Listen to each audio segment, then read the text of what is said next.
దీంతో పాటు ఈ 42% రిజర్వేషన్ ఇచ్చేటప్పుడు ఏదైతే గతంలో 2018లో ఏ చట్టం అయితే ఉన్నదో ఆ చట్టాన్ని సవరించే అంశం కూడా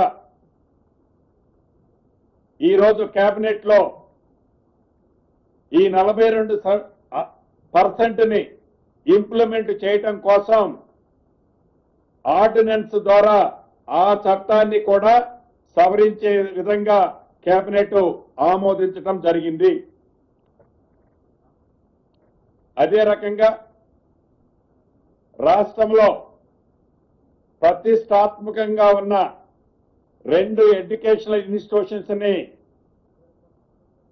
యూనివర్సిటీలుగా కూడా ఈ రోజు నిర్ణయం తీసుకోవడం జరిగింది. ఒకటి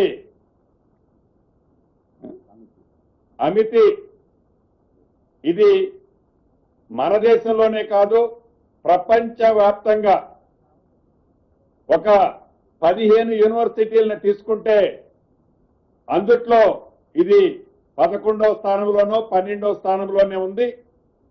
ఈ యూనివర్సిటీకి ఈ ఎడ్యుకేషనల్ ఇన్స్టిట్యూషన్స్ కి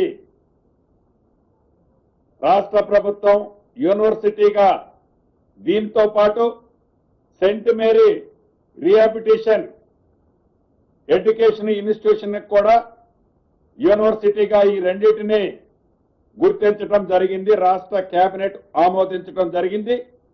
దీంట్లో ఏదైతే అమితి యూనివర్సిటీకి సంబంధించిన దాంట్లో చాలా స్పష్టంగా గౌరవ ముఖ్యమంత్రి గారు, గౌరవ ఉప ముఖ్యమంత్రి గారు, ముఖ్యమైన సిఎస్ గారు వీరందరి చొరవతో తెలంగాణ రాష్ట్రానికి 50% సీట్లు కేటాయించాలనే అంశాన్ని కూడా ఆ మేనేజ్మెంట్ తో ఒప్పించి ఈనాడు ఒక ప్రతిష్టాత్మకమైన యూనివర్సిటీగా తెలంగాణలో ఈ ఎడ్యుకేషన్ ఇన్స్టిట్యూషన్ ని ప్రకటించినందుకు తెలంగాణలో ఉన్న విద్యార్థుల పక్షాన రాష్ట్ర ముఖ్యమంత్రి గారికి అభినందనలు, కృతజ్ఞతలు మీ ద్వారా తెలియజేస్తున్నాం. అదే రకంగా ఏదైతే ఈ రిహాబిలిటేషన్ యూనివర్సిటీకి సంబంధించిన సెయింట్ మేరీ రిహాబిలిటేషన్ యూనివర్సిటీకి సంబంధించింది, దీంట్లో కూడా ఒక ప్రత్యేకత ఉంది.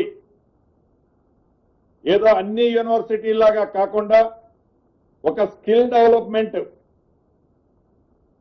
ప్రతి వ్యక్తికి ఏదైతే ఒక నైపుణ్యం ఉంటుందో ఆ నైపుణ్యాన్ని డెవలప్ చేసే దాంట్లో అన్ని సెక్టార్లో ఈ యూనివర్సిటీ భవిష్యత్తులో రొటీన్ యూనివర్సిటీ లాగా కాకుండా ఈ యూనివర్సిటీ తప్పకుండా దేశంలోనే ఒక రోల్ మోడల్ రిహాబిలిటేషన్ యూనివర్సిటీగా మన తెలంగాణలో కాబోతున్నందుకు చాలా సంతోషంగా ఉంది.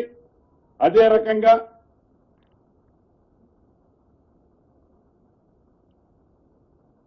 ఇంకొక ఇంపార్టెంట్ విషయం,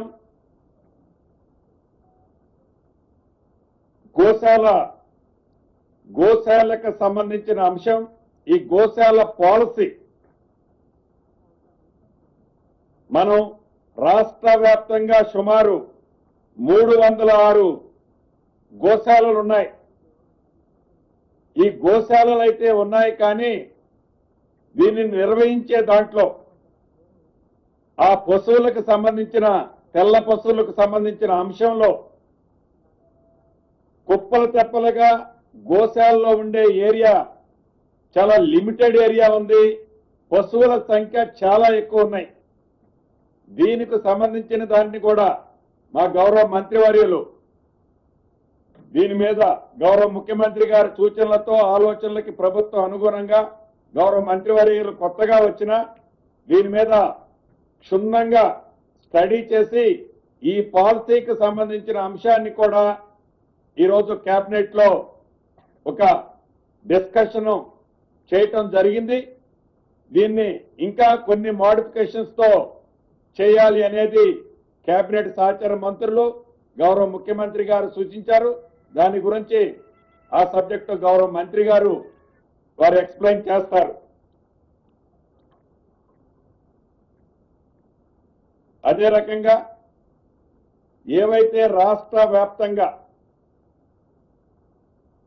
అసంపూర్తిగా కేవలం ఆనాటి ప్రభుత్వం వారి వ్యక్తిగత లబ్ధి కోసం, వారి స్వార్థం కోసం ఏవైతే ఇరిగేషన్ ప్రాజెక్టులు అంతకు ముందు నుంచి పెండింగ్ లో ఉన్న ప్రాజెక్టులు వారికి బెనిఫిట్ అయిన వాటిని టేక్అవుట్ చేసి 2%, 3%, 4% వర్కులు పెండింగ్ ఉంచిన కారణంగా 98% ఎక్స్పెండిచర్ అయినా సింగిల్ ఎకరానికి, ఒక్క ఎకరానికి కూడా నీళ్లు ఇచ్చే పరిస్థితి ఈనాడు ప్రధానమైన ప్రాజెక్టులను చెప్పుకుంటున్న ప్రాజెక్టులలో వ్యవసాయానికి ఆ నీటిని ఉపయోగించుకునే పరిస్థితి లేదన్నది రాష్ట్ర ప్రభుత్వం క్షుణ్ణంగా పరిశీలించిన తర్వాత అర్థమైంది. దానికి సంబంధించిన దాంట్లో ఏవైతే అసంపూర్తిగా మిగిలి ఉన్న ప్రాజెక్టులలో బ్యాలెన్స్ ల్యాండ్ ఎక్విజిషన్ ఏదైతే